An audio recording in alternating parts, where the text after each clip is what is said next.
দ্বিতীয়টা সাহাবীদের অসম্মান করা। আল্লাহ তাআলা বুঝান, হে সাহাবীরা ছিল নিষ্পাপ, তাদের উপর কতটা জুলুম করছে, কতটা হিংসা করছে ওই মুনাফিকরা। বলে হয় বিলাল রাদিয়াল্লাহু তাআলা আনহু আনহু যিনি যিনি এত বড় সাহাবী, আল্লাহু আকবার আল্লাহু আকবার, তার উপর যতটা জুলুম করছে, তার উপর কতটা জুলুম করছে। বলা হয় মক্কার ওই জ্বলন্ত আগুনের উপর দিয়েছেন, কয়লার উপর দিয়েছেন বিলাল রাদিয়াল্লাহু তাআলা আনহুকে।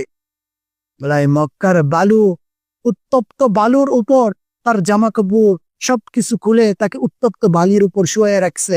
কারণ কি? ইসলাম গ্রহণ করছে। ইসলাম এটা হলো নির্যাতন করেই ক্ষিপ্ত থাকি নেই। ওই মুনাফিকরা কি বলছেন? ইসলাম হলো